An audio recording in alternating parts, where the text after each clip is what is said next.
Puji nama Tuhan, Bapak Ibu Saudara yang dikasihi Tuhan. Selamat pagi.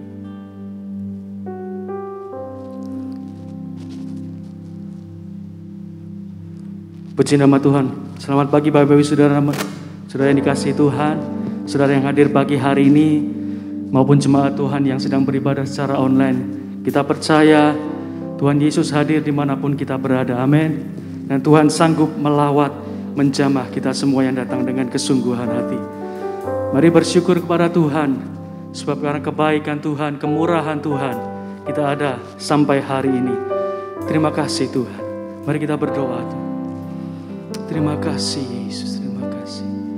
Mari naikkan ucapan syukurmu kepada Tuhan. Terima kasih Tuhan, haleluya, terima kasih. Terima kasih Yesus. Bapa dalam surga, kami bersyukur pagi hari ini kami ada semua berkat kemurahan-Mu Tuhan. Kami sehat, kami kuat, kami hidup, semua karena anugerah Tuhan dalam hidup kami. Tidak pernah habis kami rasakan kebaikan-Mu dalam hidup kami Tuhan. Apapun yang kami alami, apapun yang terjadi di dunia ini, kami mau tetap percaya dan bersandar kepada Tuhan. Kami datang kepada satu pribadi yang benar, satu pribadi yang setia menjaga melindungi kami. Kami percaya pagi hari ini Engkau hadir, Engkau melawat setiap kami jemaat-Mu dimanapun kami berada. Kami menerima lawatan Tuhan, kami diberkati Tuhan. Kami menyerahkan ibadah ini dari awal sampai akhir dalam perlindungan penyertaan Tuhan. Terima kasih Tuhan. Kami mengucap syukur dan berdoa dalam nama Yesus. Haleluya. Amin. Haleluya. Yesus satu-satunya penolong dalam kehidupan kita. Amin. Haleluya. Terima kasih Tuhan. Terima kasih Yesus. Kau Tuhan, penolong dalam hidupku. Ku percaya hanya kepadamu. Kau pegang tanganku dan tuntun langkahku. Yesus, Kau perlindunganku. Kau Tuhan, kekuatan dalam hidupku, penolongku dalam kesesakan. Kau gunung batuku dan pertahananku. Yesus, Kau kemenanganku. Yesus, padamu ku berseru. Kaulah penyelamatku. Terpujilah Kau Tuhanku. Mulutku memuji nama-Mu sepanjang umur hidupku. Terpujilah Kau Tuhanku di atas segalanya. Terima kasih Tuhan, Engkau kekuatan kami. Kau Tuhan, penolong dalam hidupku. Ku percaya hanya kepadamu. Kau pegang tanganku dan tuntun langkahku. Yesus, Kau perlindunganku. Kau Tuhan, kekuatan dalam hidupku, penolongku dalam kesesakan. Kau gunung batuku dan pertahananku. Yesus, Kau kemenanganku. Yesus, padamu ku berseru. Kaulah penyelamatku. Terpujilah Kau Tuhanku. memuji namamu sepanjang umur hidupku. Terpujilah Kau Tuhanku di atas segalanya. Yesus, padamu ku berseru, Kaulah penyelamatku. Terpujilah Kau Tuhanku. Mulutku memuji namamu sepanjang umur hidupku. Terpujilah Kau Tuhanku di atas. Mari saya dan jemaat bangkit berdiri. Mari katakan, Yesus, padamu ku berseru, Kaulah penyelamatku. Terpujilah Kau Tuhanku. Mulutku memuji namamu sepanjang umur hidupku. Terpujilah Kau Tuhanku di atas segalanya. Yesus, Yesus, padamu ku berseru, Kaulah penyelamat kami. Terima kasih Tuhan.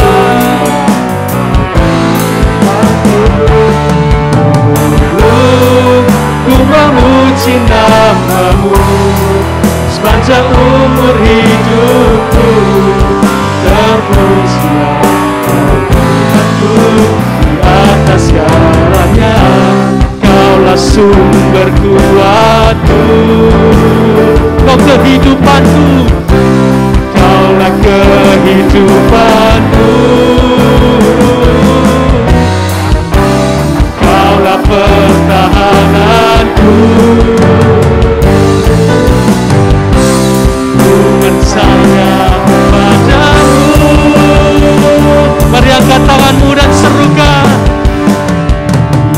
Yesus, padamu ku berseru, Kaulah penyelamatku.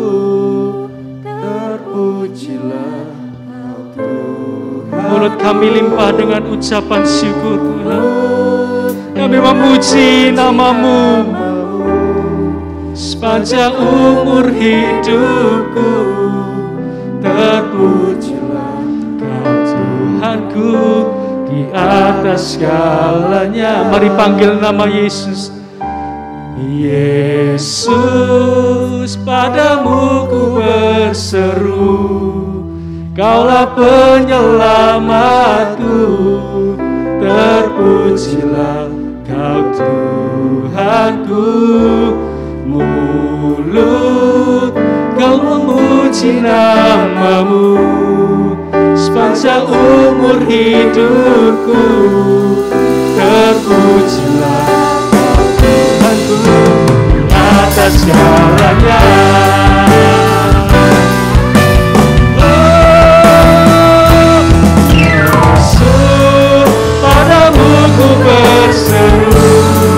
Dialah penyelamat kita, Dia tempat perlindungan kita, Dia gunung batu kita. Haleluya. Ku memuji namamu sepanjang umur hidupku. Terpujilah Kau Tuhanku di atas segalanya. Yesus, padamu ku berseru, Kaulah penyelamatku.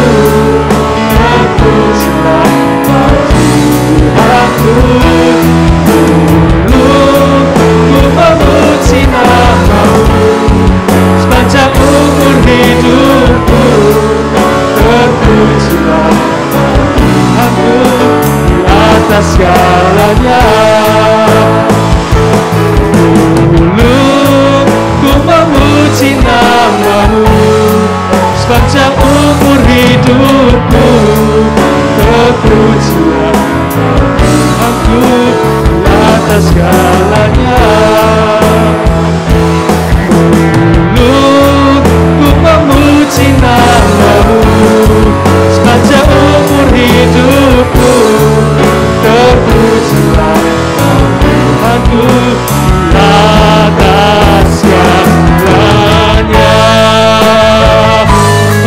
sorak-sorai yang paling meriah bagi Tuhan.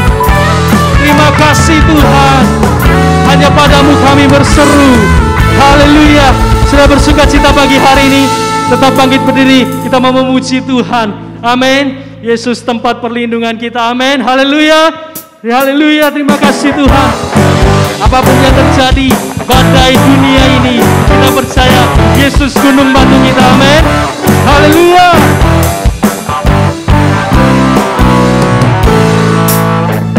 Badai topan dunia, Tuhanlah perlindunganku. Hati goncang semesta, Tuhanlah perlindunganku. Siang maupun malam gelap, Tuhanlah perlindunganku.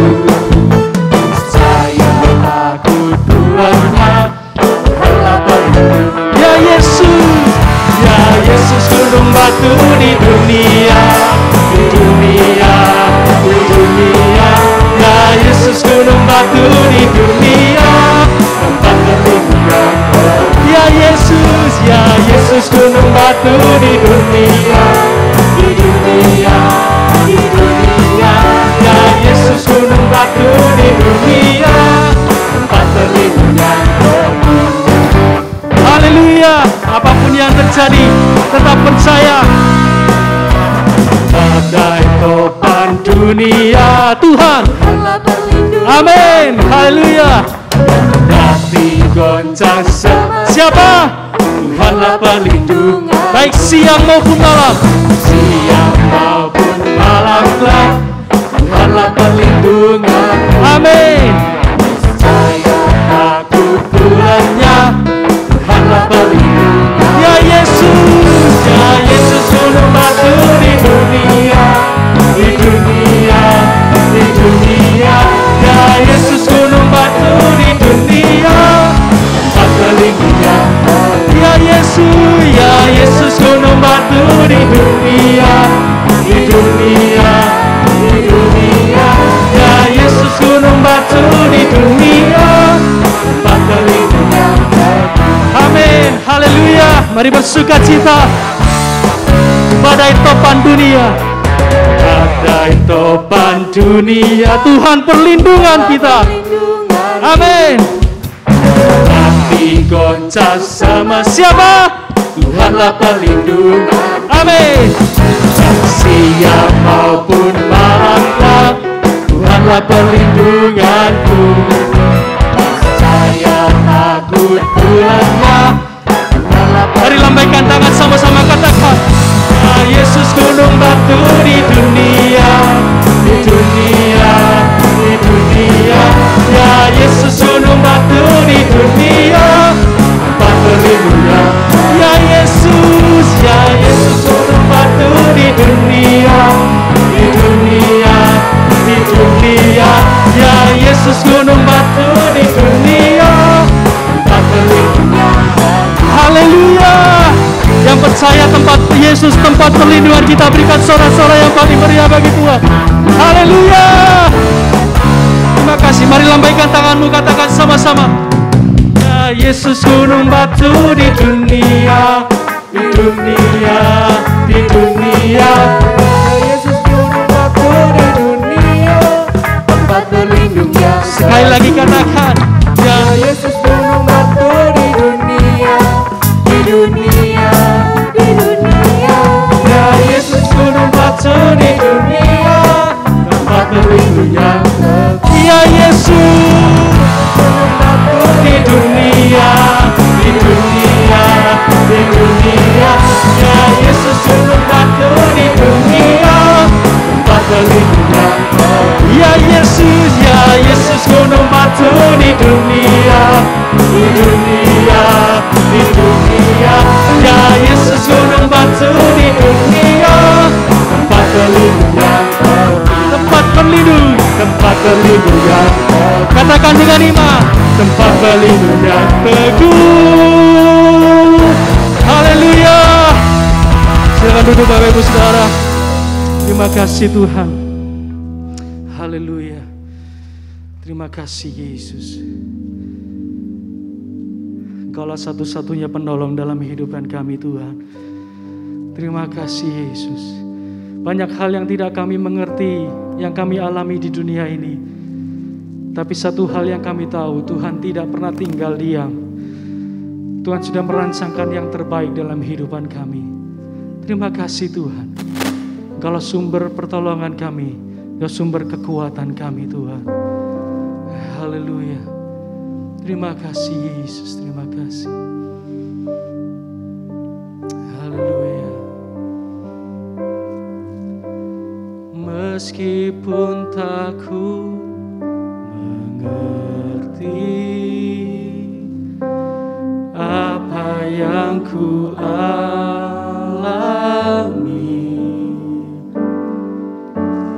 namun ku yakin Tuhan punya rancangan terbaik.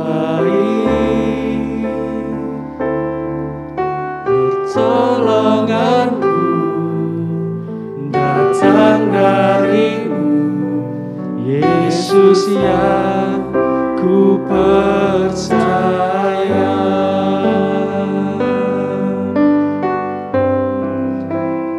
Yang tak mungkin bagimu, semua mungkin bagimu. Hanya Engkaulah jawaban hidupku.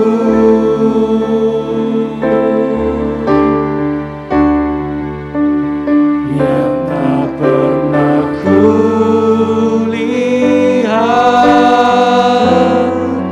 dan tak pernah kupikirkan, itu yang Tuhan sediakan. Itu yang Kau sediakan bagiku. Terima kasih Tuhan. Haleluya.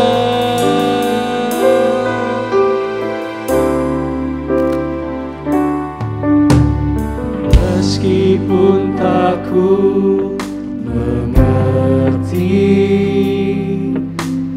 apa yang ku alami, kami percaya, namun ku yakin Tuhan punya rancangan terbaik. Pertolonganku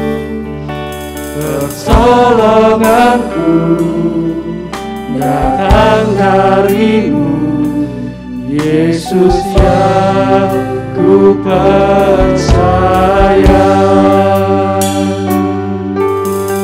Terima kasih. Meskipun tak ku mengerti apa yang ku alami, namun ku yakin Tuhan punya rancangan terbaik.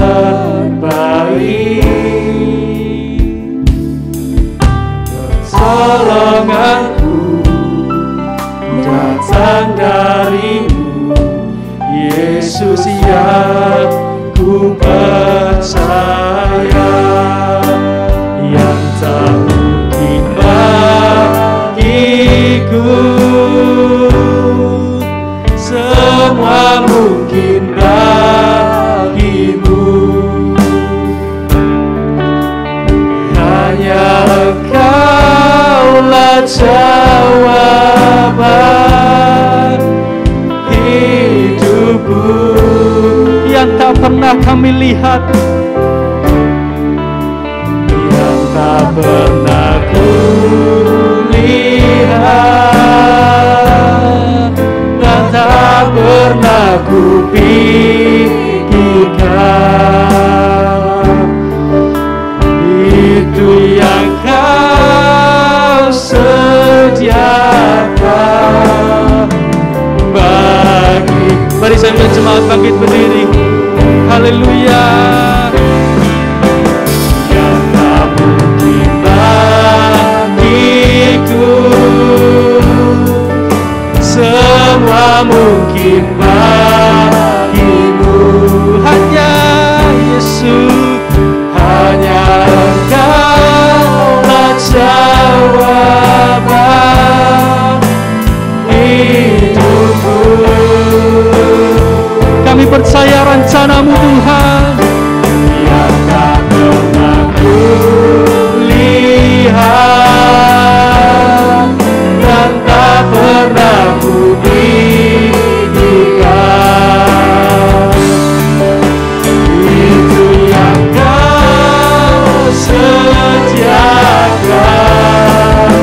menyembah Dia.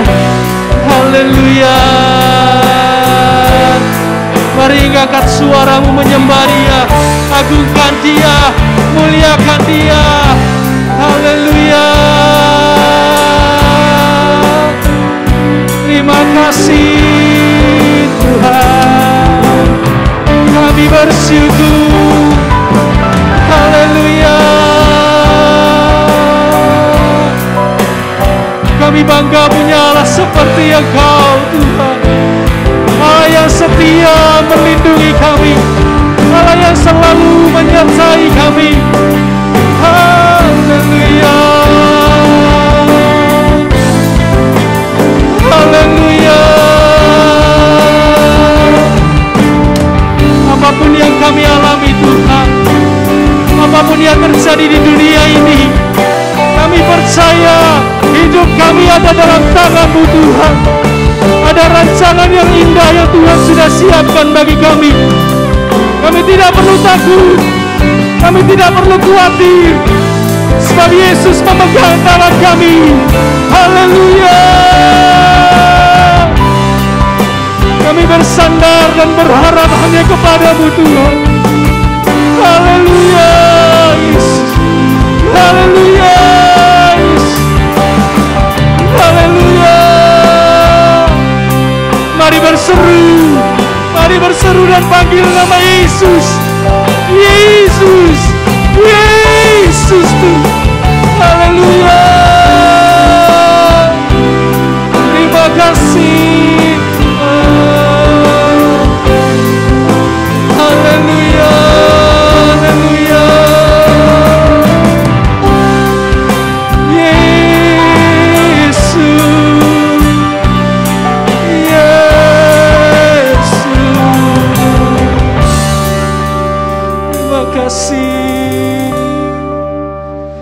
Yang tak mungkin bagiku, semua mungkin bagimu. Yesus, Engkau jawaban kami. Hanya Engkaulah jawaban hidupku. Apa yang tidak pernah kami lihat, yang tak pernah kulihat, yang tak pernah kami pikirkan Tuhan, itu yang Kau sediakan bagi kami. Amin. Itu yang Kau sediakan. Mari dengan iman, angkat tanganmu, katakan haleluya.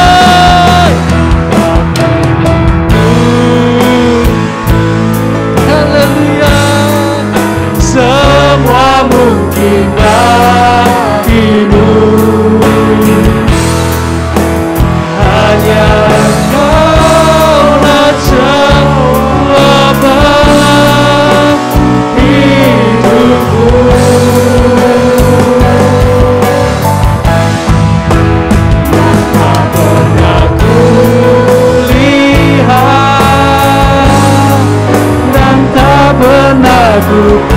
Mari terima itu, terima dengan percaya.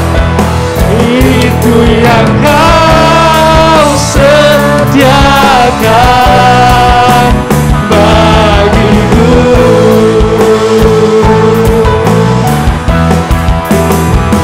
Tak mungkin bagiku, semuanya. Tidak ada yang mustahil bagimu Tuhan. Haleluya.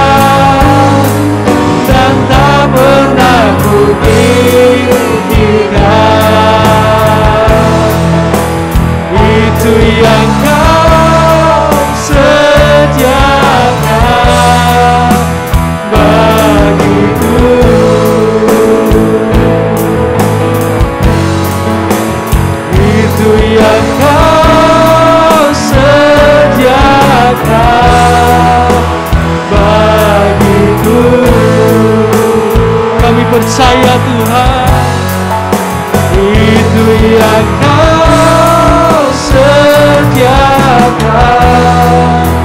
bagiku.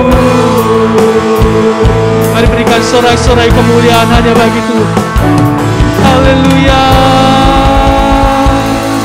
Terima kasih Tuhan, terima kasih. Bapa dalam surga, kami bersyukur buat hari ini. Kami bisa memuji, memuliakan Engkau semua karena anugerah-Mu Tuhan. Hanya Engkau satu-satunya sumber kekuatan kami. Engkau satu-satunya tempat perlindungan kami Tuhan. Hanya padamu kami berharap. Hanya padamu kami bersandar Tuhan. Terima kasih Tuhan. Jemaat-Mu yang datang dengan segala keadaan Tuhan. Kami percaya, kami datang dengan kesungguhan hati. Tuhan memberikan kami kelegaan. Tuhan berikan kami kekuatan yang baru. Kami pulang dengan sukacita. Kami pulang dengan berkat yang dari Tuhan. Terima kasih Tuhan. Kami siapkan hati kami untuk dengarkan firman-Mu. Berkati kami semua, urapi kami semua sidang jemaat-Mu. Terlebih lagi buat hamba-Mu yang menyampaikan firman-Mu Tuhan. Mari urapi dan pakai hamba-Mu sehingga menjadi saluran berkat bagi sidang jemaat-Mu tempat ini. Terima kasih Tuhan. Kami mengucap syukur dan berdoa. Yang percaya bersama-sama katakan, amin. Selamat pagi, selamat beribadah. Tuhan memberkati kita dalam ibadah kita yang pertama hari ini. Kita yakin Tuhan ada bersama dengan kita, amin. Segala hormat kemuliaan hanya bagi Tuhan kita Yesus Kristus. Dia Tuhan segala Tuhan, Dia Raja segala Raja. Dan Dia pasti datang yang kedua kali sesuai dengan janjinya kepada kita. Orang-orang yang percaya dan terus menjadi pelaku firman-Nya, kita yakin Dia pasti datang untuk menjemput saudara dan saya. Tema khotbah hari ini Minggu 21 Maret 2021. Kenapa kok dia? Kenapa kok dia? Apa artinya kenapa kok dia? Artinya, kenapa kok tidak yang lain? Mengapa harus dia? Apa tidak seharusnya yang lain juga? Atau yang lain saja? Mengapa orang berkata kok dia? Kenapa orang berkata seperti itu? Karena ada hal-hal yang tidak bisa dimengerti. Maksudnya ada hal-hal yang terjadi, yang dialami oleh seseorang, atau yang dia lihat yang sedang dialami oleh orang lain, yang sulit dia pecahkan secara logika. Nah, semakin orang bermain dengan logika, semakin dia akan terbentur dan tidak mengerti dan selalu bertanya, kenapa kok dia? Orang akan coba dengan semaksimal mungkin, dengan nalar, dan pasti gagal. Lalu sehingga orang terus bertanya, kasihan ya, kasihan. Kenapa kok dia yang alami? Kok bukan orang lain? Kok dia? Seharusnya bukan dia. Dia kan orang baik. Maka akan muncul penilaian-penilaian menurut diri. Menurut diri si penanya. Nah, Alkitab menjelaskan ada para saleh-saleh Tuhan yang mengalami penderitaan karena memberitakan kebenaran dan bukan karena kesalahan mereka. Waktu orang membaca atau membaca Alkitab dan sampai pada kisah Stefanus, orang bertanya, kenapa ya kok Stefanus? Coba kita baca kisah Rasul 7 ayat 58a.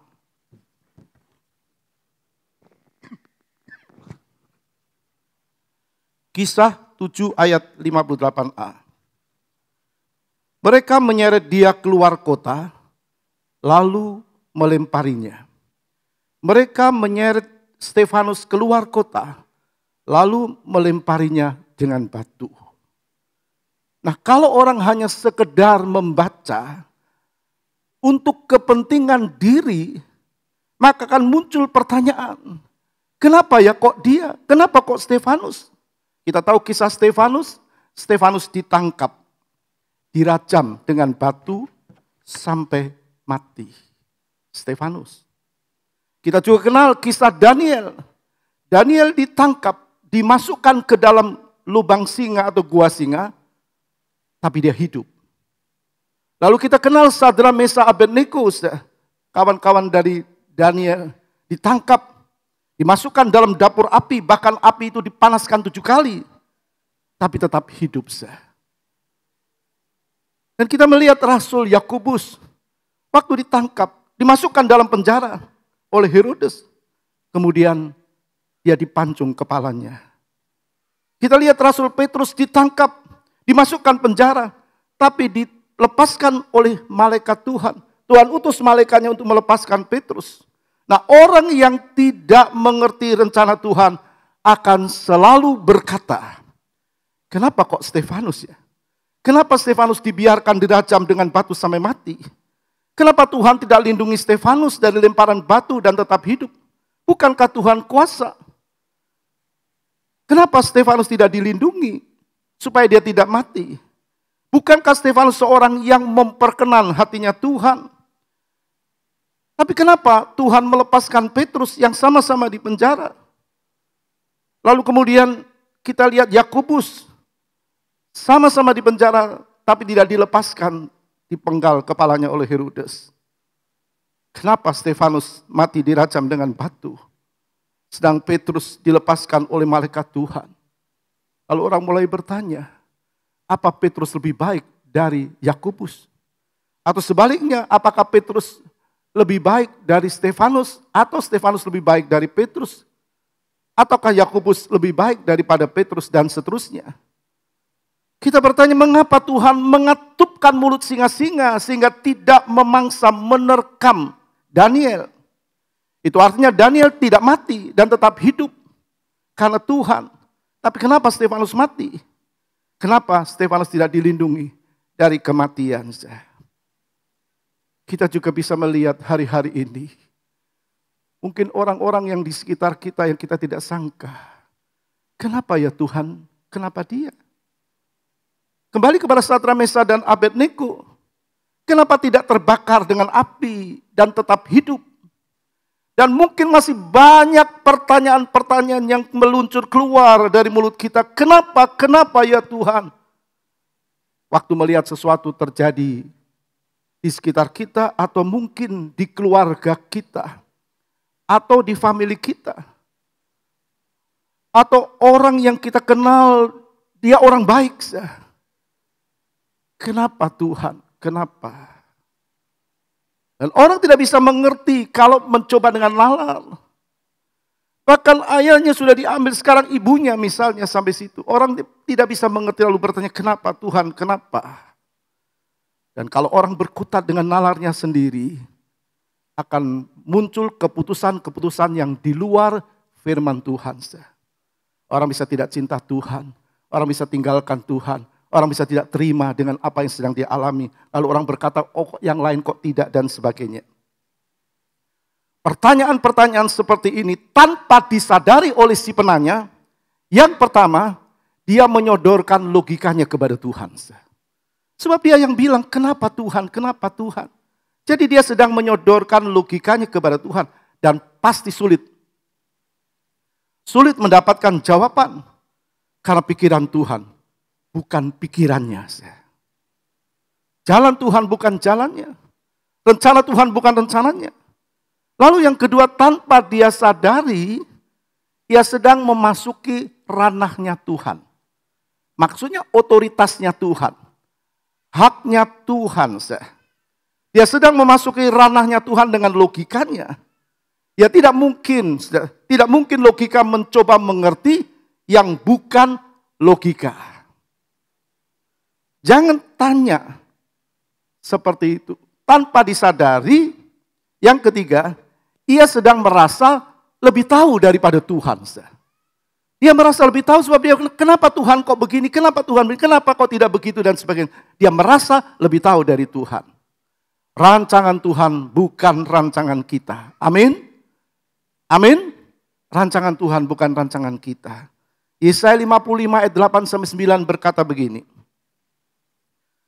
Tuhan berkata, sebab rancanganku bukanlah rancanganmu, dan jalanmu bukanlah jalanku. Demikianlah firman Tuhan, seperti tingginya langit dari bumi, demikianlah tingginya jalanku dari jalanmu, dan rancanganku dari rancanganmu. Rancanganku, Tuhan berkata, bukan rancanganmu, bukan rancangan kita. Bukan Tuhan yang harus menselaraskan dengan rancangan kita, dengan pikiran kita. Tapi kita yang harus menselaraskan dengan rancangan Tuhan, dengan pikiran Tuhan. Dia berkata seperti tingginya langit dari bumi, demikianlah tingginya jalanku dari jalanmu, dan rancanganku dari rancanganmu. Jadi rancangan Tuhan itu bukan rancangan kita. Jalan pikiran Tuhan bukan jalan pikiran kita. Ya mana mungkin kita bisa masuk dalam otoritasnya atau ranahnya Tuhan. Tidak mungkin bisa masuk kalau dengan logika kita. Nah, berbicara rancangan Tuhan, itu artinya bicara rancangan Tuhan di dalam kehendaknya. Sekali lagi, bicara tentang rancangan Allah, artinya rancangan atau rencana Allah di dalam kehendaknya. Jadi kalau Tuhan itu punya kehendak, pasti dia punya rencana, saudara. Dan rencananya itu tidak sama satu dengan yang lain, saudara. Artinya Tuhan punya rencana kepada si A, dia punya rencana kepada si B, dan tidak mungkin sama, saudara. Dan hal itu akan sulit dimengerti sekali lagi kalau kita pakai logika. Sebab rancangan Tuhan bukan rancangan kita. Maksudnya jalan pikiran Tuhan bukan jalan pikiran kita. Sekali lagi, apalagi kalau orang terus mencoba dengan logika, maka dia akan terbentur dengan logika. Sebab yang bukan logika sudah dicoba dengan yang logika. Maka timbul pertanyaan, kenapa Tuhan? Kenapa Tuhan? Mari kita melihat saleh-saleh Tuhan, apa yang mereka alami, dan mengapa mereka alami seperti itu. Yang pertama tadi adalah Stefanus. Kita baca kisah 6 ayat 2 sampai yang ketiga. Kisah Rasul 6 ayat 2 sampai 3. Berhubung dengan itu, ke-12 Rasul itu memanggil semua murid berkumpul dan berkata, kami tidak merasa puas karena kami melalaikan firman Allah untuk melayani meja. Karena itu saudara-saudara, pilihlah 7 orang dari antaranya yang terkenal, antaramu yang terkenal baik dan yang penuh roh dan hikmat, supaya kami mengangkat mereka untuk tugas itu. Jadi saudara lihat murid-murid Tuhan berkumpul, ke-12 Rasul. Yang memanggil semua murid, semua orang percaya. Mereka berkata, kami tidak merasa puas karena kami melalaikan firman Allah untuk melayani meja. Artinya, para rasul dia tidak fokus sepenuhnya dengan firman karena dia masih bicara soal-soal yang jasmani, pelayanan meja. Maka dengan ilham Roh Kudus mereka kumpulkan, lalu mereka pilih 7 orang yang terkenal baik. Salah satunya adalah Stefanus, yang penuh dengan Roh Kudus dan hikmat, supaya mereka diangkat sebagai untuk tugas ini. Jadi Stefanus itu dipilih untuk memperhatikan pelayanan meja. Pelayanan ini adalah pelayanan yang fokus untuk memperhatikan kesejahteraan jemaat, juga pelayan-pelayan Tuhan, hamba-hamba Tuhan yang melayani 100%, sepenuh hati, sepenuh jiwa, sepenuh tubuh melayani itu. Dan benar salah satunya dipilih adalah Stefanus, orang yang baik, yang penuh iman dan penuh Roh Kudus. Jadi dia dan teman-temannya, semua 7 orang ini punya tugas menyediakan kebutuhan-kebutuhan jasmani, pelayan-pelayan Tuhan yang melayani 100% untuk Tuhan. Dan orang-orang yang berkekurangan juga, kesejahteraan jemaat.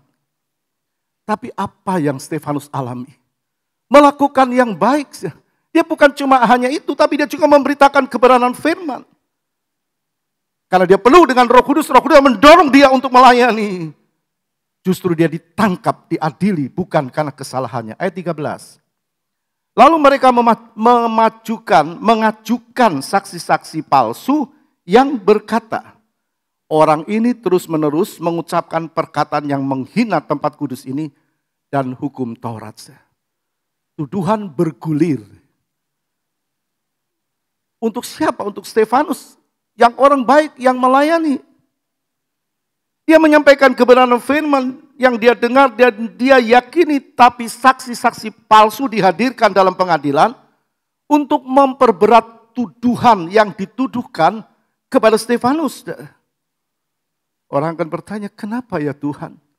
dia melayani engkau, kok dia alami seperti itu? Apalagi hari-hari ini, kenapa ya Tuhan? Kok dia alami itu? Bukankah dia hamba Tuhan, bukankah dia anak Tuhan, bukankah dia pelayan Tuhan dan sebagainya. Kembali kepada Stefanus, akhirnya dia diseret keluar, dirajam dan dilempari batu sampai mati. Mengapa Tuhan tidak mencegah hal itu?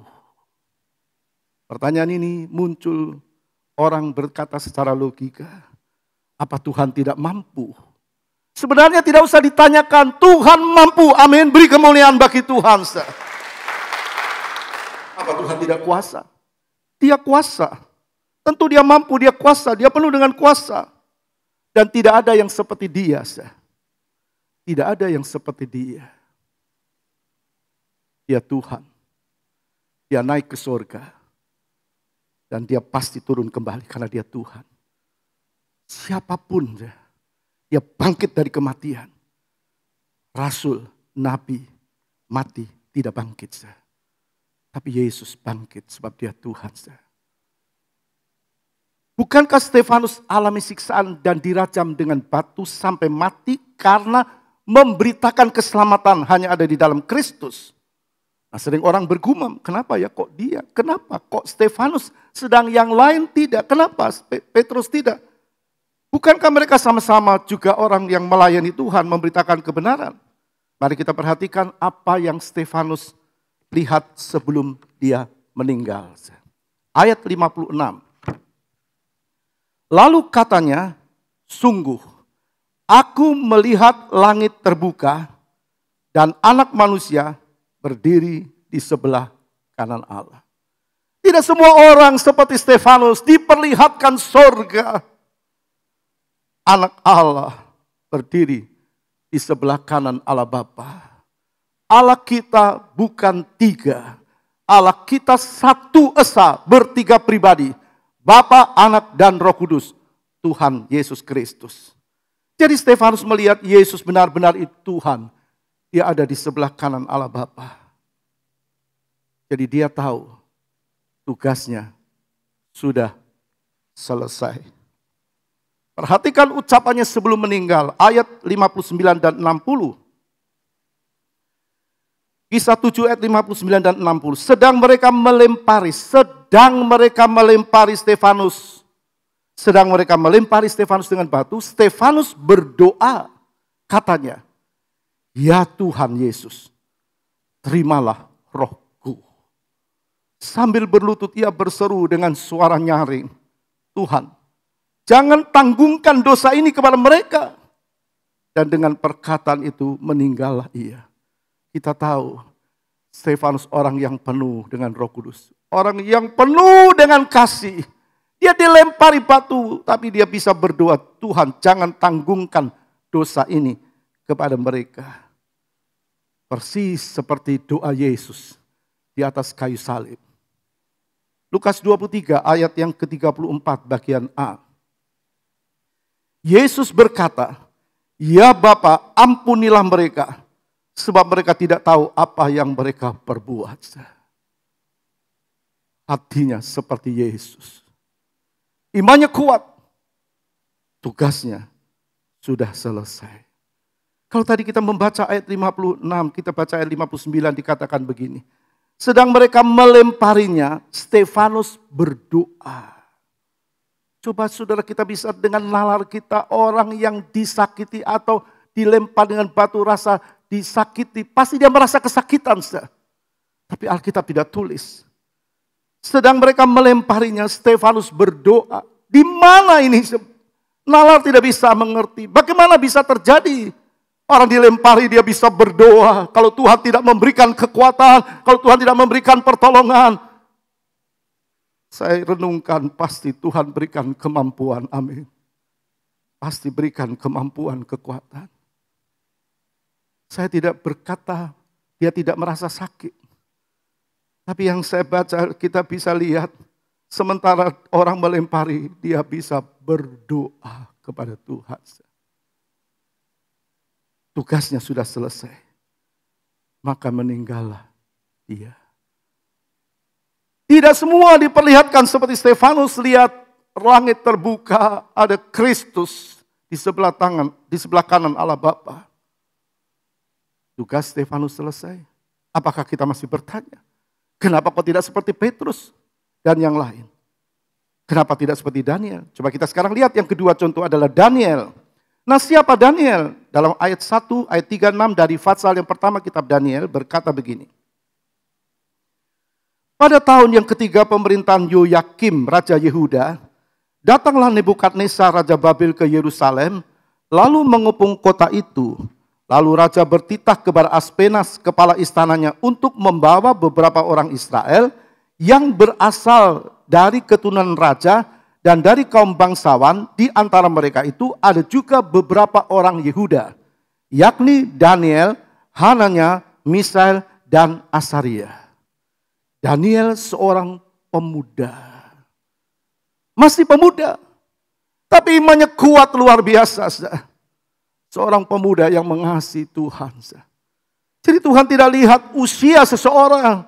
Tapi Tuhan lihat hati. Apakah engkau masih muda dan benar-benar mengasihi Tuhan. Daniel dibawa tertawan ke Babilonia.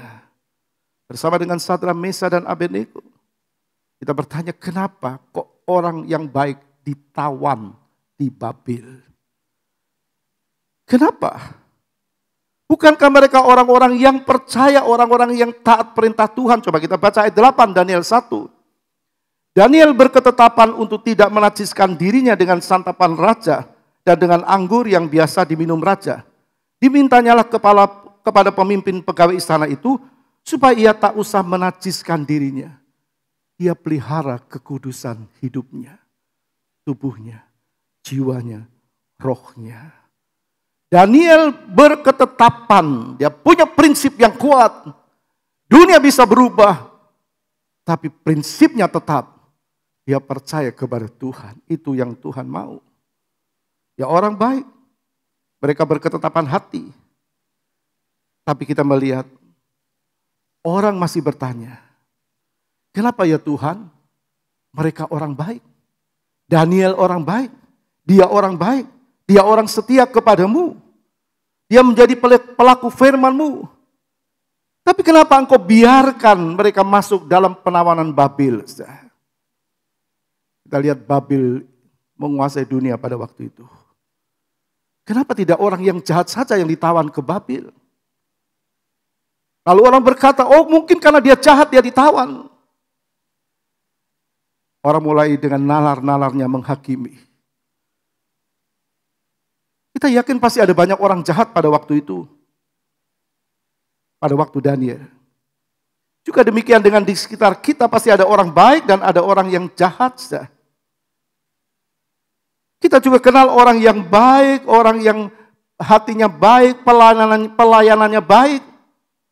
Tapi alami yang tidak baik menurut kita. Bahkan ada yang sampai meninggal dunia. Lalu kita berkata, kenapa ya Tuhan kau biarkan mereka alami seperti ini? Kok seperti Daniel harus dilempar ke dalam gua singa? Seperti Sadrak, Mesak harus dilempar ke dalam dapur api? Waktu Stefanus dirajam batu sampai mati, orang bisa bertanya, kenapa ya Tuhan engkau biarkan itu terjadi pada Stefanus? Sekarang waktu Daniel dilemparkan ke dalam gua singa, orang juga bisa bertanya, kenapa engkau membiarkan Daniel alami seperti itu? Mengapa selalu timbul pertanyaan-pertanyaan kenapa ya Tuhan? Sebab tanpa disadari orang merasa lebih tahu dari Tuhan tanpa dia sadari. Oleh karena itu kita stop untuk berkata seperti itu. Mereka tidak mengerti bahwa rancangan Tuhan bukan rancangannya. Jalan Tuhan bukan jalannya. Kalau begitu, berarti Tuhan punya rancangan di dalam rencananya. Dengan caranya sendiri. Jadi saudara melihat mengerti. Yang pertama, Tuhan itu berotoritas mutlak atas ciptaannya. Tuhan itu punya otoritas mutlak. Hak atas semua ciptaannya. Lalu yang kedua, ada rahasia Tuhan di balik peristiwa yang dialami orang percaya. Rahasia Tuhan.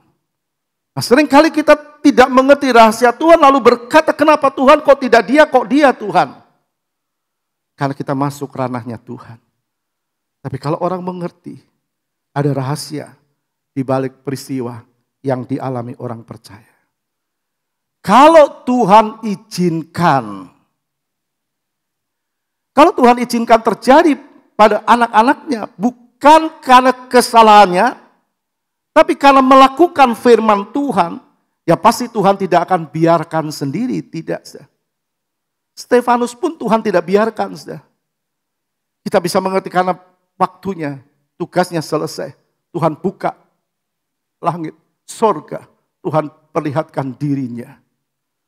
Supaya Stefanus yakin benar apa yang aku alami. Sudah kita melihat di dalam pembelaan Tuhan pasti terkandung rencananya. Dalam pembelaan Tuhan itu pasti terkandung rencananya. Nah, disinilah kadang kita tidak mengerti karena kita terus bentur dengan logika. Jadi cara Tuhan bagi Stefanus itu beda dengan rencana Tuhan bagi Daniel dan yang lain-lain. Nah, seseorang yang mau dibuat mengerti oleh Tuhan, tidak lagi akan bertanya kepada Tuhan, kenapa Tuhan? Kenapa Tuhan? Tidak lagi bertanya. Karena dia tahu ada Tuhan yang pemegang otoritas dalam hidup setiap orang. Dan kalau dia punya rencana, kalau dia punya kehendak, ada rencana Tuhan di dalam kehendaknya. Nah, mari kita lihat Daniel 6 ayat 11. Demi didengar Daniel bahwa surat perintah itu telah dibuat, pergilah ia ke rumahnya. Dalam kamar atasnya ada tingkap-tingkap yang terbuka ke arah Yerusalem. 3 kali sehari ia berlutut berdoa serta memuji Allahnya seperti yang biasa dilakukannya. Nah, kita bisa lihat apa yang Daniel lakukan. Benar menurut firman Tuhan. Tapi toh Daniel ditangkap, dimasukkan ke dalam lubang singa. Kalau Daniel mendekatkan diri kepada Tuhan, yaitu karena memang Daniel memang begitu. Itu rohaninya tidak berubah. Situasi berubah, tapi rohani Daniel tidak berubah. Nah, seharusnya begitu pada setiap kita, anak-anak Tuhan, orang yang percaya. Situasi bisa berubah. Kita tidak boleh berubah iman kita. Sebab Yesus tidak berubah. Amin. Bertepuk tangan bagi Tuhan. Sebab dia tidak berubah. Kita harus selalu membangun hubungan kita dengan Tuhan. Situasi berubah. Sudah lihat hari-hari ini. Ada banyak orang menjerit bukan karena COVID-19 saja. Tapi juga bahan-bahan pokok dan sebagainya. Lalu orang berupaya mencari jalan celah untuk menaikkan income mereka.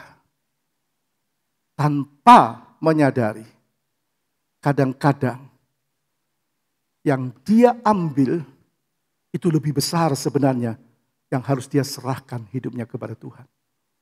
Waktunya, dirinya, kemampuannya sebenarnya untuk Tuhan. Tuhan jelas berkata, carilah dahulu kerajaan Allah dan kebenarannya. Maka sekaliannya aku tambahkan kepadamu. Sudah yakin kita dipelihara oleh Tuhan? Sudah yakin Tuhan pelihara kita? Yakin. Sebab dia berkata, aku menyertai kamu sampai kesudahan alam. Jadi kalau Daniel membangun hubungan dengan Tuhan, itu memang rohaninya Daniel begitu. Tidak berubah dengan situasi.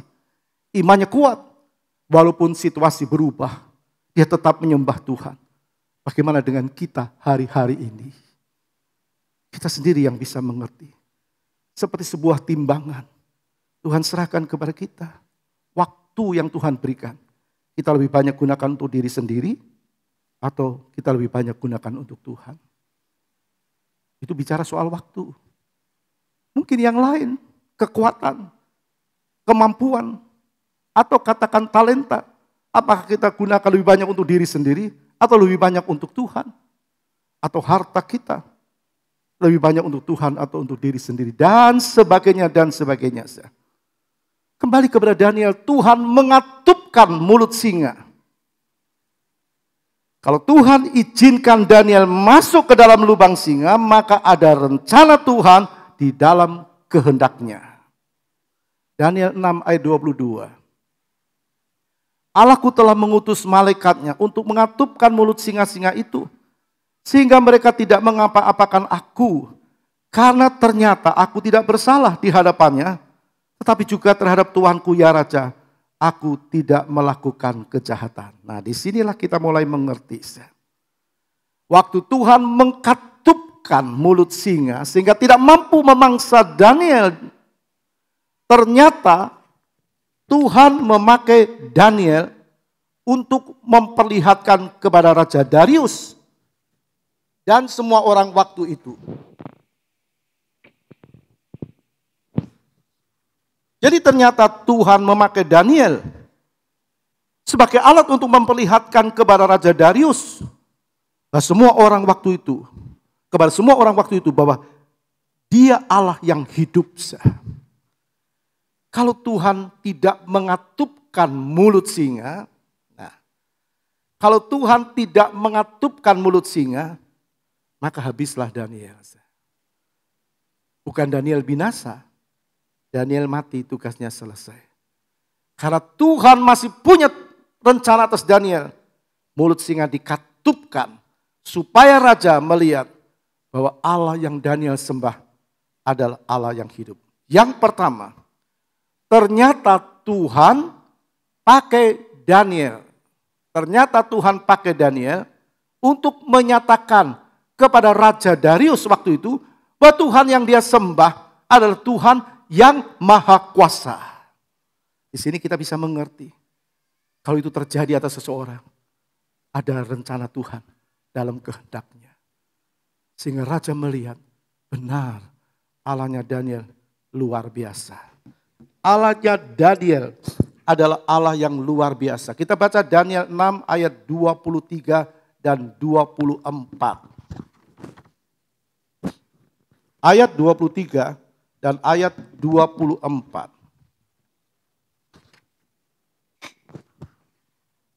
Allahku telah mengutus malaikatnya untuk mengatupkan mulut singa-singa itu, sehingga mereka tidak mengapa-apakan aku, karena ternyata aku tak bersalah di hadapannya.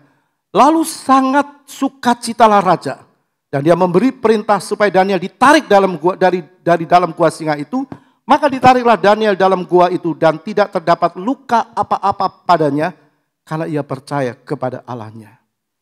Yang kedua, ternyata dengan dilindunginya Daniel dari cengkraman singa. Dengan kata lain, ternyata dengan dikatupkannya mulut singa oleh Tuhan, kita bisa melihat supaya semua orang takut sama Tuhan. Supaya orang takut sama Tuhan. Jadi jangan lagi bertanya, kenapa Tuhan, kenapa Daniel, kenapa tidak Stefanus tidak Tuhan lindungi dan sebagainya. Sekali lagi, jika Tuhan mengizinkan, ada rencana Tuhan dalam rencananya. Artinya sudah, kalau dalam diri seseorang Tuhan punya rencana. Kalau Tuhan izinkan, pasti ada rencana Tuhan. Oleh karena itu, kalau kita melihat apa yang kita lihat pagi hari ini, rencana Tuhan bukan rencana kita, maka kita tidak akan berani menyalahkan Tuhan dan tidak akan menjatuhkan atau menghakimi orang-orang percaya maupun para hamba Tuhan yang meninggal karena COVID-19. Sekali lagi kita kembali kepada kisah Daniel. Karena lubang singa, karena Daniel dimasukkan ke lubang singa, karena singa-singa dikatupkan oleh Tuhan, maka kita melihat keluarlah perintah Raja Darius. Daniel 6 ayat 27. Bersama ini kuberikan perintah bahwa di seluruh kerajaan yang kukuasai, orang harus takut dan gentar kepada Allahnya Daniel. Sebab dialah Allah yang hidup, yang kekal untuk selama-lamanya. Pemerintahannya tidak akan binasa dan kekuasaannya tidak akan berakhir. Ini perintah raja. Bagaimana raja bisa mengeluarkan perintah? Karena melihat peristiwa. Daniel masuk lubang singa, keluar tetap hidup. Jadi dengan diizinkannya Daniel masuk ke dalam lubang singa, maka keluarlah perintah Raja Darius. Jadi kita bisa lihat di sini, karena Daniel masuk lubang singa, Tuhan punya rencana. Tuhan tolong Daniel. Dan keluarlah perintah raja. Dan semua orang penuh dengan ketakutan kepada Tuhan. Saya yakin dengan diizinkannya COVID-19.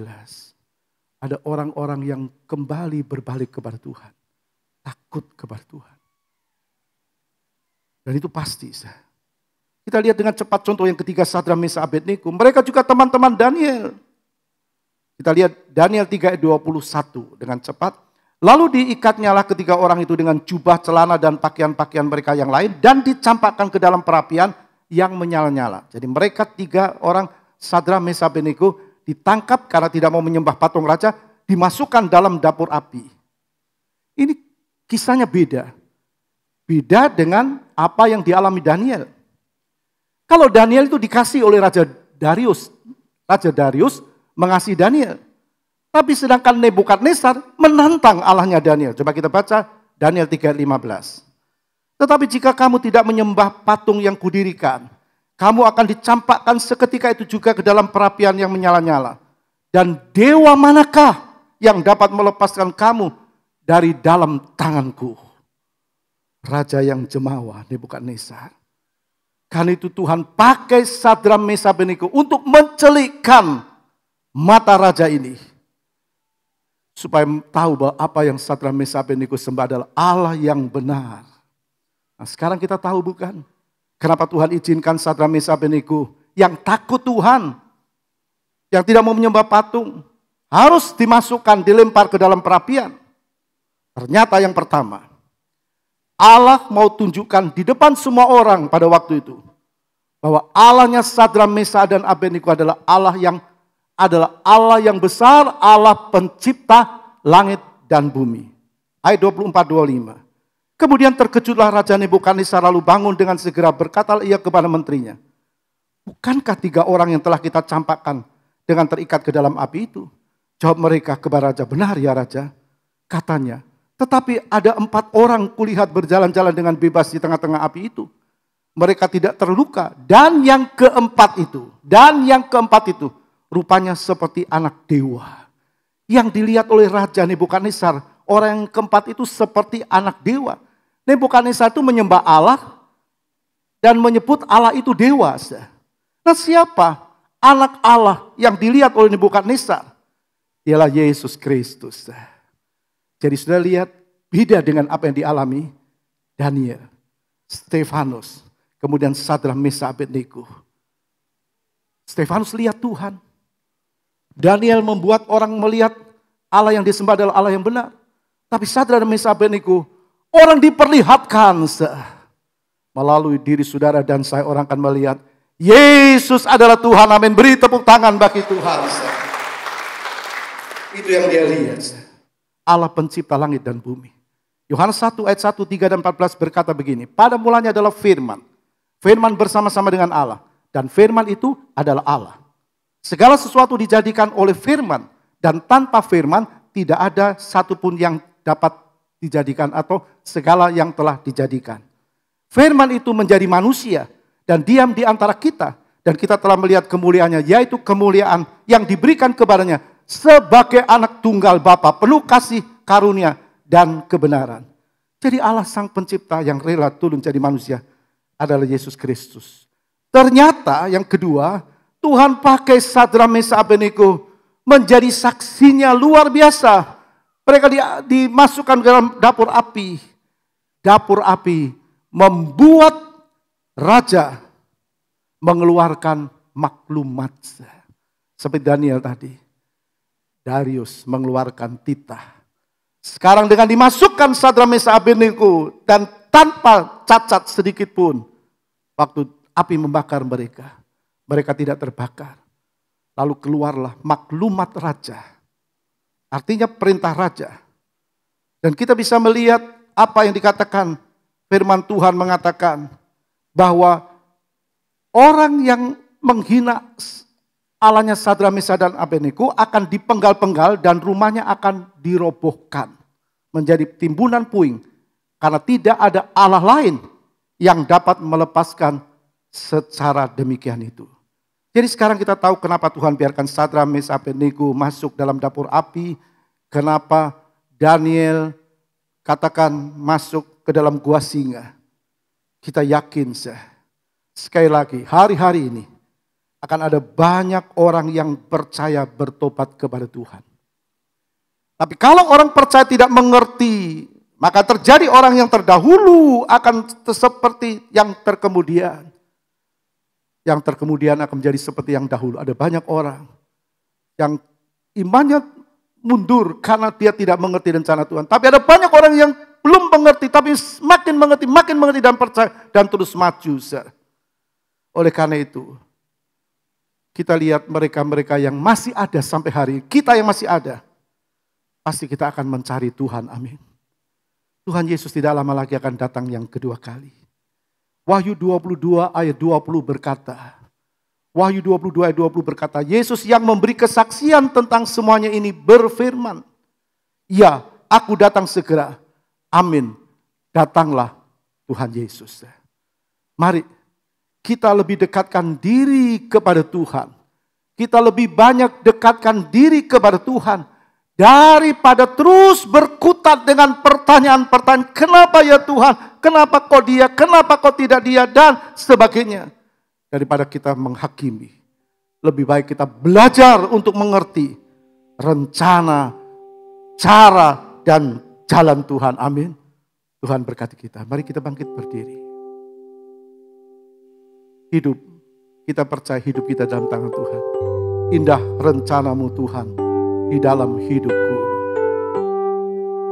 Semua bangkit berdiri. Nyanyikan pujian ini dengan kesungguhan hati. Indah rencanamu.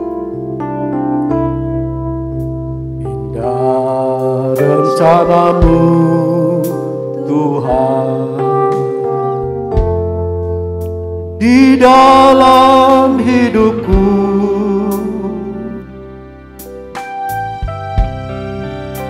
Walau ku tak tahu dan ku tak mengerti semua jalanmu,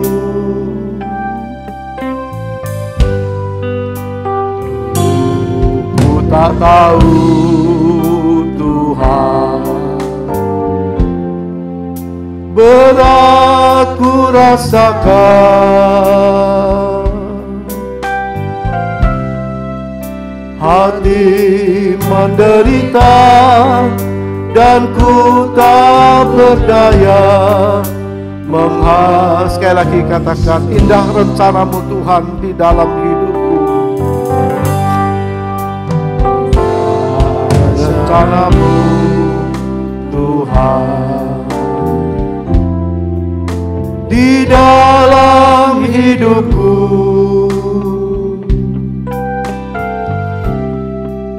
Walau ku tak tahu dan ku tak mengerti semua jalanmu, dulu ku tak tahu Tuhan, berat ku rasakan. Hati menderita dan ku tak berdaya menghadapi semua. Katakan, kini ku mengerti Tuhan. Kini ku mengerti sekarang. Kau tolong padaku.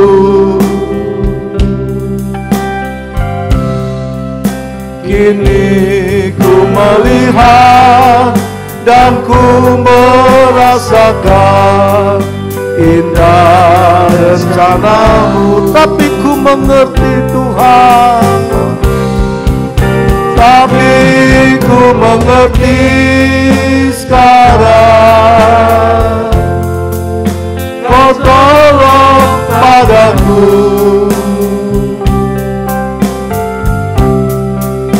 kini ku melihat dan ku merasakan. Mari katakan sama Tuhan, ku mengerti sekarang Tuhan, tapi ku mengerti. Bukan cuma sekedar menyanyi, tapi yakin firman Tuhan benar padaku. Kini ku melihat dan ku merasakan indah rencana-Mu, tapi ku mengerti. Ibu Renita Santoso berdoa, Kau tolong padaku,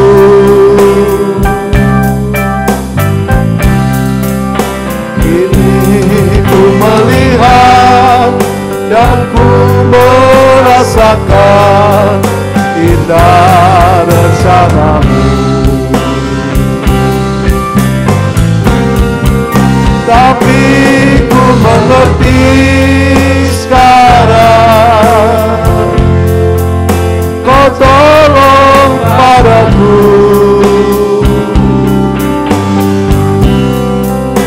kini ku melihat dan ku merasakan indah rencana-Mu, tapi ku mengerti, tapi ku mengerti. Amin. Haleluya. Kau tolong padaku, utamalah hati kami Tuhan. Kini ku melihat dan ku merasakan indah rencana-Mu. Kini ku melihat, kini ku mengerti sekarang. Kau tolong padaku, kini ku melihat dan ku merasakan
indah rencanamu.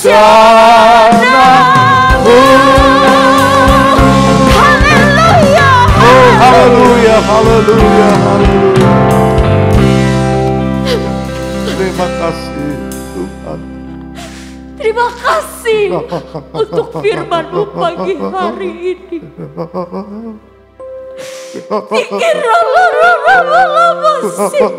Tidak bisa dipungkiri. Ada banyak pertanyaan mengapa dan kenapa dalam hidup kami, Tuhan. Namun kami bersyukur kami punya firman Allah yang selalu membetulkan cara kami berpikir. Cara kami mengatasi perasaan-perasaan kami yang mungkin terbentuk karena situasi kondisi yang secara kasat mata mungkin tidak mampu untuk kami selesaikan. Tidak mampu kami terima secara akal dan logika kami. Namun Engkau memberikan kami satu pelajaran melalui Stefanus, melalui Daniel, Sadrak, Mesak, Abednego, bahwa ada Roh Kudus, ada Allah yang selalu bersama-sama kami. Baharui doa-doa kami untuk tidak selalu bertanya mengapa atau mengeluh, Tuhan. Tapi ubah doa kami untuk selalu kami minta dikuatkan untuk melewati apapun yang Kau izinkan terjadi atas hidup kami. Kami mengubah doa kami untuk kami selalu ditambahkan iman kami, ditambahkan kasih kami kepada Tuhan apapun tekanan yang kami lewati. Ampuni kami Bapa, pulihkan pikiran kami. Kuatkan roh kami, kuatkan roh doa kami Bapa. Kuatkan kami bersama roh penolong yang sudah Kau utus buat kami untuk terus hidup sesuai firman Allah. Engkau yang akan memampukan kami satu persatu. Karena kami tahu Tuhan kebaikan-Mu sudah Engkau berikan di depan. Bukan dengan apa yang kami lihat, tetapi dengan apa yang kami percayai, yaitu Yesus Kristus Dia Immanuel terus menyertai kami. Bahwa kami terus mencintai firman-Mu, mencintai hati yang menyembah, berdoa untuk bisa terus mengerti bahwa rancangan-rancangan-Mu adalah rancangan yang penuh dengan damai sejahtera. Berkati Bapak Ibu, gembala kami yang selalu memberikan kami kekuatan melalui firman Allah. Berikan hati-Mu selalu kepada hamba-Mu. Singkapkan hati-Mu untuk kami jemaat-Mu terus kuat menghadapi hari-hari ini Tuhan. Jalan-jalan-Mu terus Kau bukakan dengan ajaib supaya kami terus semakin mengandalkan Tuhan dan bukan manusia. Berikan kesehatan buat Bapak Ibu gembala kami, anak cucu mantu dan seluruh keluarga yang ada. Berkati pekerjaan-Mu di KPD Alfa Mega Bojonegoro terus bertemu secara kuantitas terlebih kualitas rohani kami. Sehingga kami terus boleh menjadi saksi Tuhan bukan hanya di dalam gereja, tapi di luar sana. Kami boleh menyaksikan bahwa Tuhan kami, Tuhan yang memelihara, Tuhan yang menyembuhkan, Tuhan yang menyediakan, bahkan Tuhan yang mengadakan yang tidak ada menjadi ada di dalam nama Yesus Kristus. Terima kasih Tuhan, ini doa kami, pimpin kami terus dengan firman-Mu dalam nama Yesus. Terima kasih Tuhan, terima kasih. Terima kasih Bapak buat firman-Mu. Menjadi kekuatan bagi kami untuk tetap setia kepadamu sampai selama-lamanya. Sekarang saudaraku yang dikasih Kristus, kita pulang dengan bawa berkat Allah Bapa, kasih sayang Yesus Kristus, dan persekutuan di dalam Roh Kudus, yaitu di dalam nama Tuhan Yesus Kristus pagi hari ini, sampai Maranatha, Tuhan Yesus datang yang kedua kali. Semua yang percaya katakan, amin.